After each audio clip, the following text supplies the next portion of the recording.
जय Hind students, welcome to study for civil services. कैसे हैं आप सभी लोग? उम्मीद करता हूं सभी बहुत ही बढ़िया होंगे। सो गाइज, आज है 7 मार्च 2025 और आज के करंट अफेयर्स को हम लोग कवर करने वाले हैं। आप में से जो भी स्टूडेंट यूपीएससी, यूपीपीसीएस, बीपीएससी या किसी भी स्टेट पीएससी की तैयारी कर रहे हैं तो लेक्चर को जो है वो एंड तक जरूर देखिएगा, क्योंकि यहाँ पर वो पूरी न्यूज हम लोग कवर अप करते हैं जो एग्जामिनेशन के लिए काफी ज्यादा इंपॉर्टेंट होती हैं। और गाइज, ये है ज्ञान सर, और ज्ञान सर का स्पेशल पेड बैच जो है वो आपके लिए अवेलेबल है। अगर आप UPPSC, BPSC, UKPSC, RO BEO, UP triple SC exam की तैयारी कर रहे हैं या हरियाणा, राजस्थान, छत्तीसगढ़ पीएससी की तैयारी कर रहे हैं तो उस पेड बैच को जरूर ज्वाइन करिएगा।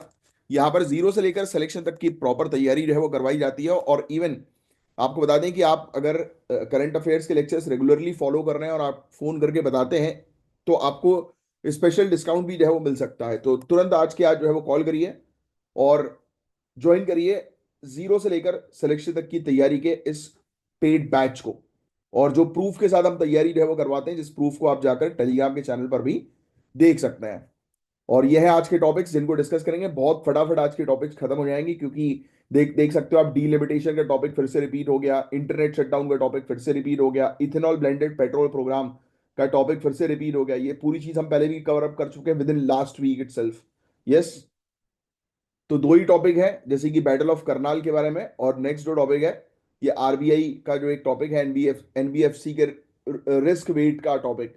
तो आपको ऑलरेडी पता है कि आज की डेट में एनबीएफसी जो है वो एनपीए होने की कगार में जो है वो आ गई है। इस टॉपिक को भी हमने 2 हफ्ते पहले डिस्कस किया हुआ था, अगर आपको याद हो तो, यानी कि 10 एक दिन के अंदर अंदर डिस्कस किया है। तो चलो, पहले मैं आप लोग के कमेंट्स जो है वो देख लेता हूं। समीर, वेरी गुड यार, आंसर्स दिया है। प्रीति मिश्रा का आंसर आ गया है। श्रेया तिवारी, ईशा ठाकुर, आयुष गुप्ता, शगुन सिंह, वेरी गुड, बहुत बढ़िया। शगुन सिंह, आपने पेड कोर्स जो है वो ज्वाइन किया हुआ है। थैंक यू समीर, बस रेगुलरली जो है फॉलो करते रहो। Very good. चलो, और भी आप लोग को जो कमेंट्स करना रहता है, अपने डाउट्स वगैरह, वो आप कमेंट्स पे पूछ सकते हैं मुझसे।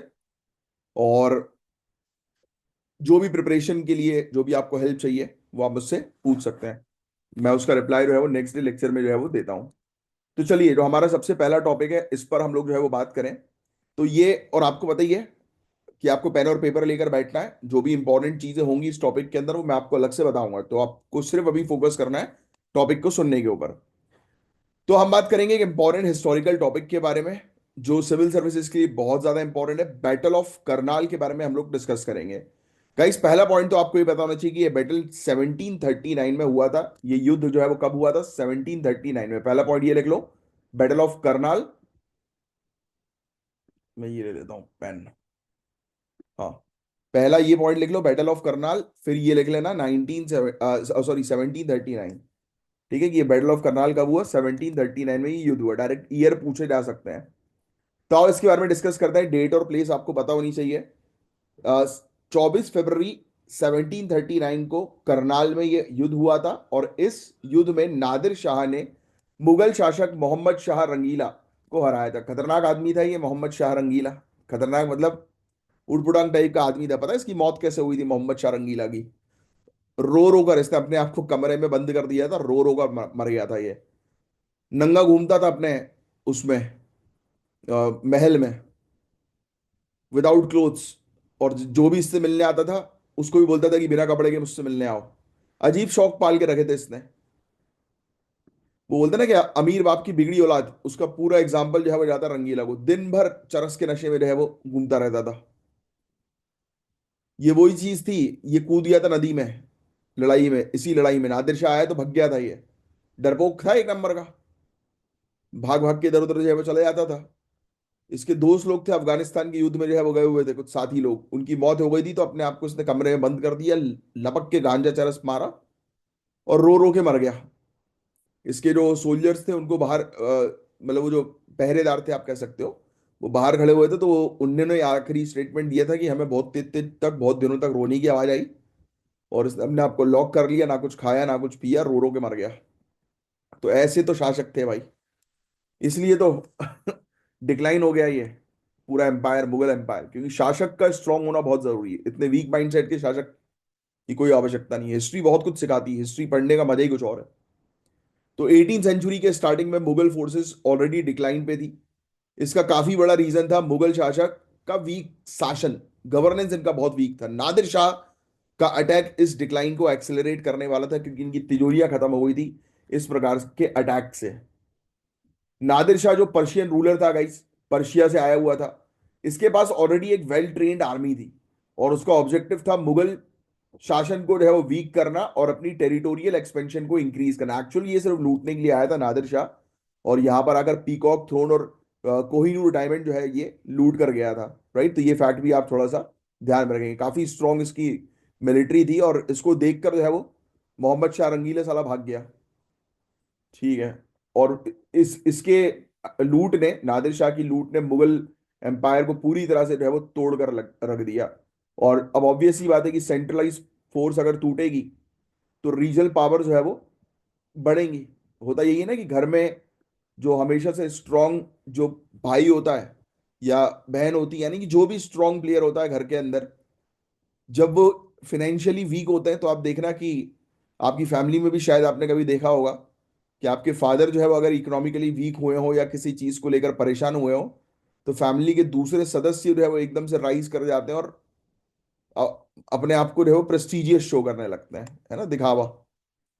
तो मैंने हमेशा आपको बोला है कि अपने आप को स्ट्रांग बनाए रखो, क्योंकि ये दुनिया जो है वो आपको हमेशा गिराना ही चाहेगी। दुनिया कभी नहीं चाहेगी कि आप हमेशा टॉप पे रहो।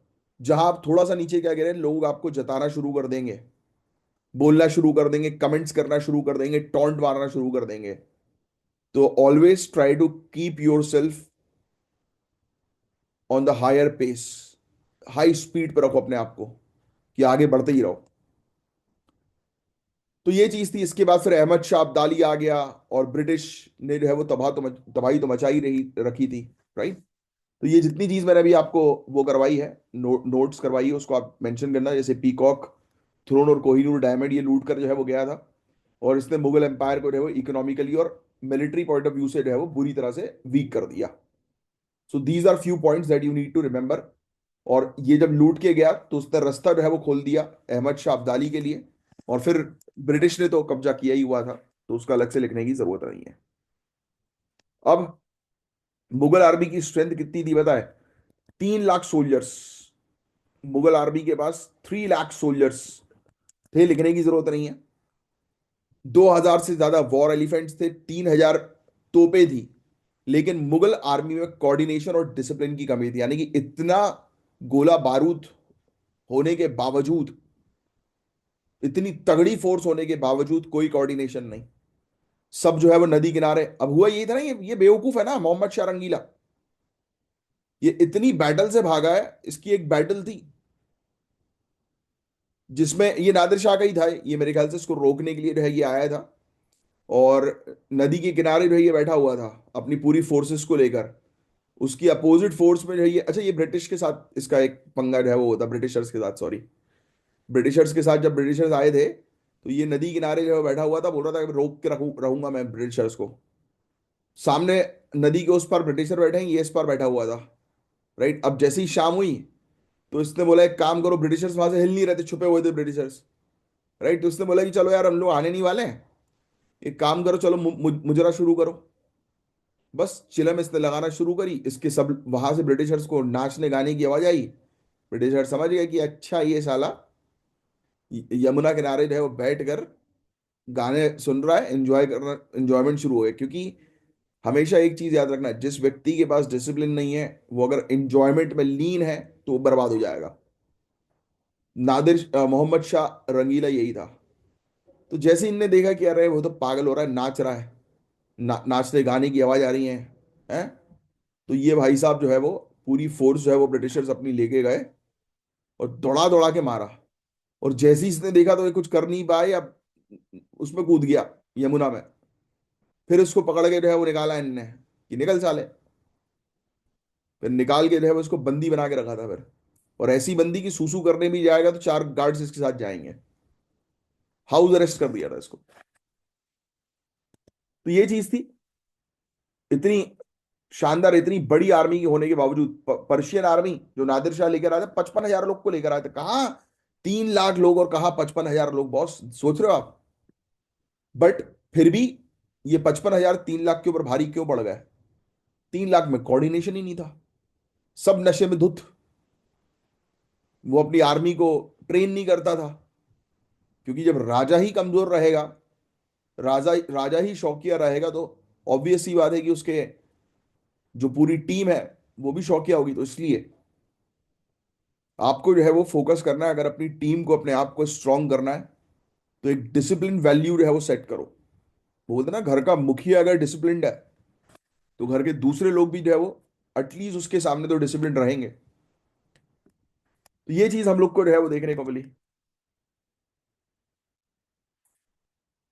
पर्शियन आर्मी 55,000 के थे, उनमें डिसिप्लिन था, एडवांस टैक्टिक्स थी। नादिर शाह ने अपनी आर्मी को मॉडर्न वेपन्स जैसे कि माउंटेड माउंटेड मस्केटियर्स और हॉर्स माउंटेड स्वाइवल गन से इक्विप किया था।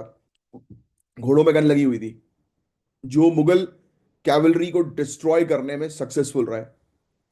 मुगल आर्मी ने फ्रंटल कैवलरी चार्ज किया, लेकिन नादिर शाह की फोर्सेस ने उन्हें एक ट्रैप में डाल दिया। जैसे ही मुगल कैवलरी आगे बढ़ी, पर्शियन कैवलरी ने उनको घेर लिया और फायरिंग शुरू कर दी हर जगह से। रिजल्ट यह हुआ कि मुगल आर्मी को 3 घंटे में जो है वो तोड़ दिया इन पर्शियन आर्मी ने, और मुगल कमांडर सादत खान और खान दौरान मर गए, और मोहम्मद शाह रंगीला को जो है वो बंदी बना लिया। दौड़ लगा रहा था ये, बोल रहा था कि अरे यार क्या, ये क्या हो गया, डर गया था ये, डरपोक था एक नंबर का। नादिर शाह ने दिल्ली को लूट लिया, 30,000 सिविलियंस आम आदमी को मार दिया, हजारों की मात्रा में महिलाओं को जो है वो कब्जे में कर लिया। मुगल एम्पायर को जितना भी मुगल एम्पायर के पास खजाना था, पीकॉक, थ्रोन, कोहिनूर, डायमंड, सब लूट लिया। इस अटैक ने मुगल ट्रेजरी को बैंकरप्ट कर दिया, इतनी बुरी स्थिति में डाल दिया। मुगल के पास खजाना ही नहीं है, सैलरी देने के लिए पैसे नहीं बचे, बट फिर भी अय्याशी कम नहीं होनी चाहिए, नाच गाना बंद नहीं होना चाहिए। यही तो गलतियां थी इन शासकों की, कि एडमिनिस्ट्रेशन पे खर्चा नहीं करते थे, नाच गाने और अपने शौक पे खर्चा करते थे। तो नादिर शाह ने मोहम्मद शाह रंगीला को दोबारा से गद्दी पर बैठा दिया, लेकिन मुगल जो एम्पायर था इसकी पावर परमानेंटली वीक हो गई। इवन नादिर शाह जब आया था, उसने अपना सिक्का भी जो है वो जारी किया था, बट ऑब्वियस सी बात है कि उसको अपने घर की याद आ गई। उसने बोला यार मैं यहाँ नहीं रह रहा यार, एक काम कर रंगीला, तू जाके बैठ जा यार, छोड़ नाच गाना कर। और निकल गया ये। रंगीला फिर खुश कि अरे वाह, मुझे मिल गया मेरी गद्दी। साले खुश हो रहा है, इतिहास में अपना नाम जो है बर्बाद करके गया है। तो ये चीज थी गाइस पूरी ओवरऑल। आपको दो तीन मतलब इस युद्ध के बारे में बस पता होना चाहिए, बैटल ऑफ करनाल जो है वो क्या था, किसके बीच में था। ये क्वेश्चन जो है वो आते हैं, और पूरी स्टोरी मैंने आपको ऑलरेडी बताई दी। कोहिनूर डायमंड ये लूट वूट के चला गया था, मुगल को जो है वो तोड़ के इसने जो है वो रख दिया। फिर आगे चल के ब्रिटिशर्स ने अपना कब्जा जो है उस क्षेत्र पर जो है वो कर लिया, फॉरेन इन्वेजन हुए, मुगल एम्पायर बहुत तेजी से गिर गया। ये बात सच है कि इसके बाद मुगल एम्पायर के प्रोविंस जैसे कि बंगाल, अवध, हैदराबाद, मराठा, सिख, इन्होंने अपनी इंडिपेंडेंट पावर स्टैब्लिश करनी शुरू कर दी, क्योंकि उनको समझ में आया कि सेंटर जो है वो अब स्ट्रांग नहीं बचा है, तो हमें अपने आप को स्ट्रांग करना पड़ेगा। मराठा, सिख, रीजनल पावर्स ने अपना इन्फ्लुएंस एक्सपेंड किया, और नादिर शाह के अटैक के बाद अहमद शाह अब्दाली और ब्रिटिश फोर्स इंडिया में इन्वेट करना शुरू हो गई। बस यही था detail analysis battle of Karnal के बारे में। इस बैटल की इंपॉर्टेंस सिर्फ हिस्ट्री के लिए नहीं, बल्कि इसे हमें यह समझ मिलती है कि कैसे एक बैटल ने एक एम्पायर के डाउनफॉल को एक्सेलरेट किया। तो इससे मुगल एम्पायर का गिरना तो तय था ही, बट इस इन्वेजन ने, इस अटैक ने, फॉरेन अटैक ने और तेज जो है वो कर दिया, इसके डिक्लाइन को और तेज जो है वो कर दी, गति को और तेज कर दिया मुगल एम्पायर के गिरने की। बस सिंपल सी चीज जो आपको थोड़ी सी जो है वो ध्यान में रखनी है। हिस्टोरिकल डेट्स याद रखना, मेंस में आपसे पूछा जा सकता है कि मुगल एम्पायर के डिक्लाइन को एक्सप्लेन करिए, इसमें नादिर शाह के अटैक को कैसे उसके इकोनॉमिक और पॉलिटिकल डाउनफॉल से लिंक किया जा सकता है, ऐसे क्वेश्चन आ सकते हैं। बैटल ऑफ करनाल के बाद होने वाले रीजनल पावर्स जो बड़े हैं उस पर डिस्कशन करिए, ऐसे क्वेश्चन आ सकते हैं। अब डीलिमिटेशन के बारे में बात करेंगे तो आपको पता ही है डीलिमिटेशन क्या है, मुझे आपको बताने की जरूरत नहीं है। एक ऐसी प्रोसेस जिसमें लोकसभा और स्टेट लेजिस्लेटिव असेंबली की सीट्स और उनकी बाउंड्रीज को फिक्स किया जाता है। ये प्रोसेस लेटेस्ट सेंसस के बेसिस पर होती है, जिसमें पॉपुलेशन डेटा का उपयोग करके कॉन्स्टिट्यूएंसी को डिवाइड किया जाता है। इसके लिए एक डीलिमिटेशन कमीशन बनाया जाता है जो पार्लियामेंट के कानून के अंडर वर्क करता है। मैं पहले भी आपको बता चुका हूं डीलिमिटेशन कमीशन के बारे में, पूरा टॉपिक अगेन रिपीट हो गया है। यूनियन होम मिनिस्टर जो है उन्होंने एश्योरेंस दिया है कि आने वाले समय की डीलिमिटेशन एक्सरसाइज जो है वो सदर्न स्टेट्स के लिए इनजस्टिस नहीं प्रोवाइड करे। पूरा पूरा टॉपिक रिपीटेड, अभी कुछ दिनों पहले ही हमने इस टॉपिक को जो है वो डिस्कस किया था, याद आ रहा है? डीलिमिटेशन कमीशन मैंने आपको बोला भी था इसके बारे में डिटेल में आपको पढ़ना, और मैंने पढ़ाया भी था इवन। और मैंने आपको ये भी बताया था, याद करो, कि ये डीलिमिटेशन कमीशन जो है ये एक ऐसा कमीशन है कि जिसके ऑर्डर्स को ऑनरेबल सुप्रीम कोर्ट में चैलेंज नहीं किया जा सकता। क्यों नहीं किया जा सकता मुझे आप नीचे कमेंट बॉक्स में लिखकर बताएंगे, हालांकि इसका आंसर यहीं पर छुपा हुआ है। अब कमीशन जो है, देखो, can not be challenge in any court, बिल्कुल एक एक लाइन ऐसी की ऐसी जो है वो यहाँ पर लिखी हुई है। और आपको पता होना चाहिए 42nd कॉन्स्टिट्यूशनल अमेंडमेंट एक्ट 1976 ने ये कहा कि लोकसभा सीट एलोकेट की जाएंगी 1971 सेंसस के आधार पर। फिर बाद में 84th कॉन्स्टिट्यूशनल अमेंडमेंट एक्ट आया जिसने इसको 2026 तक फ्रीज कर दिया, और 87th ने बोला कि भाई 2001 के सेंसस के आधार पर जो है वो सीट्स तैयार की जाएंगी। और 2026 के बाद अब जो भी सेंसस होगा, मतलब 2031 का, तो उसके बाद जो है वो डीलिमिटेशन कमीशन अब स्टैब्लिश होगी, और उसके बाद फिर ये बाउंड्रीज जो है वो या कॉन्स्टिट्यूएंसी जो है वो बनेंगी, या सीट्स जो है वो रीड्रॉ की जाएंगी। अभी आया था ना एक topic south India north India से रिलेटेड, कि सीट्स का, बस वही है ये टॉपिक और कुछ नहीं है। आर्टिकल 329 जो है वो कोर्ट्स के ऊपर बार लगा देता है कि भाई डीलिमिटेशन के कानून को जो है वो आप क्वेश्चन नहीं कर सकते। बट सुप्रीम कोर्ट ने किशोर चंद्र छगन लाल राठौड़ केस 2024 में ये कहा था कि जुडिशियल रिव्यू के दायरे में ये आएगा। ठीक है, बस जुडिशियल रिव्यू के दायरे में आ सकता है, अब ये चीज कंफर्म है लेटेस्ट कानून के तहत, बस वो चीज आप ध्यान में रखिए। याद आ रहा है गैरी मैंडरिंग, ये भी मैंने आपको जो है वो पहले बताया हुआ है कि अपने पॉलिटिकल पार्टी जो है वो अपने फेवर के लिए जो है वो मैनिपुलेट जब कोई चीज करती है तो उसको गैरी मैंडरिंग जो है वो कहते हैं, है ना? ये बिल्कुल एक एक लाइन एक एक पॉइंट जो है वो उसका एज इट इज रिपीट हो गया है, जो पिछले हफ्ते ही हमने जो है वो डिस्कस किया। इंटरनेट शटडाउन, ये भी एक एक पॉइंट, म्यांमार के बाद इंडिया में सबसे ज्यादा इंटरनेट शटडाउन के केसेस जो है वो नजर आ रहे हैं, याद आ रहा है कुछ? एक एक पॉइंट इसके अंदर जो है वो रिपीट हुआ है, पूरा का पूरा टॉपिक इन्होंने जो है वो रिपीट कर दिया है। इंटरनेट शटडाउन से बड़ी समस्या जो है वो होती है, राइट? आपको ऑलरेडी पता है म्यांमार, इंडिया, पाकिस्तान, ये टॉप 3 कंट्रीज जहां पर सबसे ज्यादा इंटरनेट शटडाउन के केसेस हम लोग को देखने को मिलते हैं। ये कानून मैंने आपको देखो लिखवाया था कि ये कानून जो है वो याद रखना, टेलीकम्युनिकेशन एक्ट 2023, ये टेलीग्राफ एक्ट 1885 के प्रोविजंस जो है जिसके तहत इंटरनेट शटडाउन जो है वो अलाउ किया गया है मिनिमल ओवरसाइट के साथ। तो टेलीकम्युनिकेशन कानून के तहत ये इंटरनेट शटडाउन जो है वो होता है। ठीक है, बस और कुछ नहीं है इसके अंदर। इथेनॉल ब्लेंडेड पेट्रोल प्रोग्राम के बारे में भी हम डिस्कस कर चुके हैं। आंध्र प्रदेश में मतलब यहाँ पर एनवायरमेंटलिस्ट फार्मर्स, ये पूरा टॉपिक रिपीट हो गया। ये कह रहे हैं कि भाई इससे बहुत ज्यादा खतरा है इनको, राइट? किससे? इथेनॉल ब्लेंडिंग से, क्योंकि इंडस्ट्रीज वहां पर बहुत ज्यादा पोल्यूशन जो है वो क्रिएट कर रही हैं, सॉइल पोल्यूशन हो रहा है, पानी खराब जो है वो हो रहा है। तो ये एक नई चीज हम लोग को देखने को मिली। ग्राउंड वाटर काफी तेजी से डिप्लीट होता है। ये प्रोग्राम 2001 का था, बिल्कुल एक एक लाइन इसमें रिपीट हुई है, एक एक लाइन। टारगेट E20 का टारगेट था, मैंने आपको पहले भी बताया हुआ था, आपने इसके आंसर्स भी दिए थे अभी परसों के दिन ही, अपन ने शायद मे भी डिस्कस किया था इस टॉपिक को। ठीक है, क्योंकि इथेनॉल बनाने में बहुत ज्यादा पानी जो है वो लगता है। देखो, 20% इथेनॉल ब्लेंडिंग का टारगेट को अराउंड 1000 करोड़ लीटर चाहिए इथेनॉल का।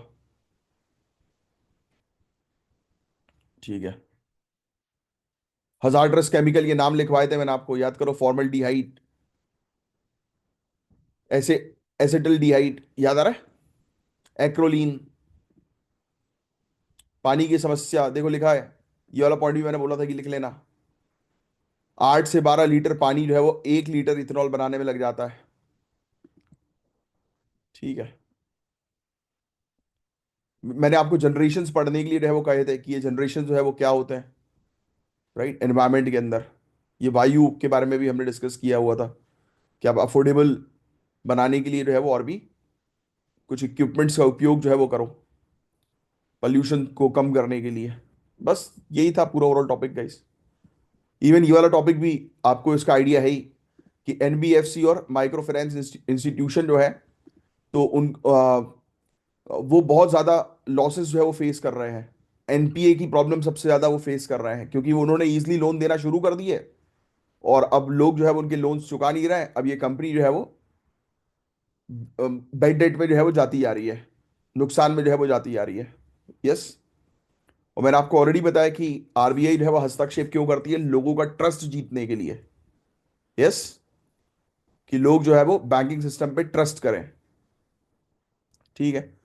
ये रिस्क वेट की डेफिनेशन जो है वो क्या होती है कि भाई बैंक के पास जितने भी एसेट्स हैं इंक्लूडिंग लोन्स, वो इस प्रकार के रहें कि भाई अगर कल को कोई लॉस भी अगर होता है तो उसके पास इतना पर्याप्त मात्रा में कैपिटल होना चाहिए कि उस लॉस की भरपाई कर सके।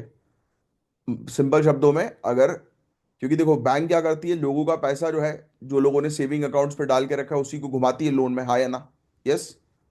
अब सोचो कि जो लोन में पैसा घुमा रही है बैंक, वो पैसा बैंक के पास वापस नहीं आएगा और सेविंग्स वाले अपने पैसा निकालने के लिए आएंगे और बैंक के पास पैसा नहीं रहेगा उनको देने के लिए, तो लोगों का ट्रस्ट बैंकिंग सिस्टम से खराब हो जाएगा और ये इकोनॉमी के लिए बहुत खतरनाक है। याद करो, पहले भी डिस्कस कर चुके हैं सेम। तो वही मैं आपको बोलता हूँ, हमेशा ये टॉपिक रिपीट होंगे। टॉपिक रिपीट होते हैं तो आपके चेहरे पे मुस्कान होनी चाहिए कि हाँ यार हमें याद आ रही हैं चीजें। मुझे कमेंट बॉक्स पे जरूर बताना, जो रेगुलर स्टूडेंट्स फॉलो कर रहे हैं, ये टॉपिक मैंने आपको पढ़ाया तो आपको याद आया कि हाँ यार अभी तो पढ़ा था मैंने एक हफ्ते पहले। इसलिए मैं बोलता हूँ कि बहुत सारे टॉपिक्स आपके रिपीट होंगे continuously, but you have to just follow it on a regular basis. ठीक है। मैंने इसमें आपको बोला भी था कि अ, एक टास्क दिया था, statutory liquidity ratio, right, CRR cash reserve ratio, bank rate, repo rate, reverse repo rate, है ना, ये पढ़ना है। जिन लोगों ने पहले नहीं पढ़ा, आज इस टॉपिक को कवर कर लेना। ठीक है। क्रेडिट ग्रोथ में इसका अच्छा इंपैक्ट पड़ेगा आरबीआई के हस्तक्षेप से। कैपिटल एडिक्वेसी रेशियो, ये भी बहुत इंपॉर्टेंट है। ये बेसिकली बैंक की फाइनेंशियल स्ट्रेंथ को मेजर करने के लिए इसका उपयोग होता है। ये इंश्योर करती है कि इतना कैपिटल होना चाहिए कि लॉसेस जो है वो बियर कर सके बैंक। ठीक है। टीयर वन के अंदर कोर इक्विटीज शामिल होती हैं, रिटेन्ड अर्निंग्स है, रिजर्व्स है, जो लॉसेस के समय पर जो है वो हेल्प करती हैं। टीयर टू कैपिटल होता है एक, जिसके अंदर सेकेंडरी रिजर्व होता है, कुछ डेट हुए, कुछ लोन्स हुए, मतलब वो हुए, लिक्विडेशन के लिए कुछ पैसा अलग से इन्होंने रखा हुआ है। मतलब कुछ ये लिखने की जरूरत नहीं है, ये रिजर्व होते हैं जो बैंक अपने पास जो है वो रखती है कि लॉस अगर हो तो उसकी भरपाई हो सके। ये जरूर बैंक ध्यान में रखना। बासल 3 नॉर्म्स जो हम लोग को देखने को मिलता है, इसमें ये कहा गया कि पूरे दुनिया भर में जितने भी बैंक हैं वो एटलीस्ट 8% अपना कार को मेंटेन करें। कार मतलब कैपिटल एडिक्वेसी रेशियो, जिसके बारे में मैंने आपको बताया कि इतना एसेट उनके पास अवेलेबल होना चाहिए 8% का, कि अगर लॉस होता है तो ये भरपाई जो है वो देने में मदद कर सके शॉर्ट टर्म में। आरबीआई ने मैंडेट किया है, ये चीज भी याद रखना, ये लिख लेना। 9% इंडियन बैंक्स कार जो मेंटेन करेगी वो 9% है, और बासल 3 नॉर्म जो है वो 8% बोल रहा है। मतलब कि हम और सेफ रहना चाहते हैं, इसीलिए ये रिकमेंडेशन अभी आरबीआई की तरफ से सामने आई। ये लिख लेना, ये इंपॉर्टेंट पॉइंट है। ठीक है, इससे रिलेटेड क्वेश्चन आ सकता है। ठीक है। बस और कुछ नहीं है इस टॉपिक के अंदर। गल्फ ऑफ मन्नार की लोकेशन देखना, gulf of Mannar marine national park gulf of Mannar bio reserve का पार्ट है, और ये पहला मरीन बायो रिजर्व हम लोग को साउथ और साउथ ईस्ट एशिया में देखने को मिलता है। Hydrocarbon exploration gulf of Mannar में जो हो रहा है, ये इंडिया की ओपन एकरेज लाइसेंसिंग पॉलिसी का हिस्सा है, जो इन्वेस्टर्स को अलाउ करती है कि आप जो है वो किसी पर्टिकुलर एरिया पर एक्सप्लोर जो है वो कर सकते हो हाइड्रोकार्बन्स को। गल्फ ऑफ मन्नार जो है वो, ये लक्षद्वीप सी का पार्ट है, और ये अपनी कोरल रीफ्स के लिए काफी ज्यादा फेमस है। यस। और मैंग्रोव्स तो अंडमान में देखने को मिलते हैं हम लोग को, सुंदरबंस में देखने को मिलते हैं। यस। ठीक है। गैलियम, ये पॉइंट याद रखना, गैलियम जो है वो room temperature around 30 degree Celsius में मेल्ट हो जाता है। ठीक है, और लिक्विड स्टेट पे ज्यादा रिएक्टिव नहीं होता ये अपनी बेसिकली लिक्विड स्टेट पे जो है वो रह सकता है एक अच्छे खासे टेम्परेचर रेंज में, उसके लिए जाना जाता है। Aluminium oxy nitride, aluminium oxy nitride Elon, ये बेसिकली ट्रांसपेरेंट सिरामिक है और अपनी स्ट्रेंथ, अपनी मजबूती के लिए, ताकत के लिए जो है वो जाना जाता है। आर्मर पियर्सिंग बुलेट्स के अगेंस्ट भी ये रेजिस्टेंस है वो रखता है, मतलब काफी ये, मतलब इसकी अगर आप शील्ड बनाओगे तो बुलेट प्रूफ जैकेट वगैरह जो है वो तैयार हो सकती है। एरोजल, इसको फ्रोजन स्मोक भी जो है वो कहते हैं। Light, extremely light weight material है। Super critical drying of gel से जो है बनता है, जिसके अंदर 99% से ज्यादा हवा होती है। थर्मल इंसुलेशन में इसका उपयोग होता है और एरोस्पेस एप्लीकेशन में आप इसका उपयोग कर सकते हो एरोजेल को। ठीक है, तो ये सब चीजें ये आ जाती हैं साइंस में। ठीक है, तो ये चीज थोड़ी सी ध्यान में रखना है तीनों चीजों के बारे में। ये choose the correct pair match the following में ऐसी चीजें अक्सर ये लोग पूछ लेता है। इंडियन ओशन रीजन जो है वो जियो पॉलिटिकल टेंशन फेस कर रही है, बहुत इंपॉर्टेंट ये क्वेश्चन है।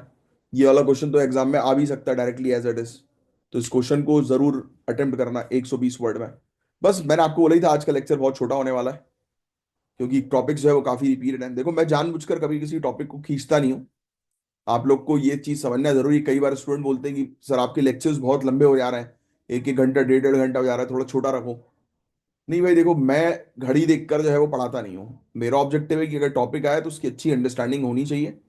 और जब टॉपिक रिपीट आता है तो आपको ऑलरेडी अंडरस्टैंडिंग है ही उस टॉपिक की, राइट। और जो नए भी जुड़े हैं उनको भी कोई टेंशन लेने की जरूरत नहीं होती है, क्योंकि उनको भी मैं इस तरीके से जो है वो शॉर्ट में पूरी चीज कवर अप करा देता हूँ कि उनको चीजें समझ में आ जाए अच्छे से। फिर आगे चल के टॉपिक आएगा ही आएगा, क्योंकि मुझे पता नहीं ये सब टॉपिक जो अभी रिपीट हुए हैं वो आगे चल के आएंगे। इथेनॉल ब्लेंडेड प्रोग्राम आगे चल के 5 बार और देखने को मिलेगा। ठीक है, तो ये है गाइस ज्ञान सर। और ज्ञान सर का पेड बैच आपने ज्वाइन नहीं किया है तो ज्वाइन कर लो। बहुत अच्छी तैयारी करवाई जाती है जीरो से लेकर सिलेक्शन तक की, और काफी अफोर्डेबल फीस में बैचेस अवेलेबल हैं। दिए गए नंबर पर कांटेक्ट करके आप बैचेस को ज्वाइन करिए। और एक और चीज मैं आपको बता दूं, बताएंगे आप वहां पर कि करंट अफेयर्स के लेक्चर को आप फॉलो करते हैं तो आपको और डिस्काउंट भी मिल सकता है। और इसके अलावा क्या है, इसके अलावा कुछ नहीं। कमेंट करिएगा और बढ़िया रही है। अब मैं मिलूंगा आपसे कल के लेक्चर में, तब तक के लिए bye, take care, have a great day. जय हिंद, जय श्री महाकाल। साइन ऑफ करता हूँ। मेरा नाम है कमलाक्ष झा।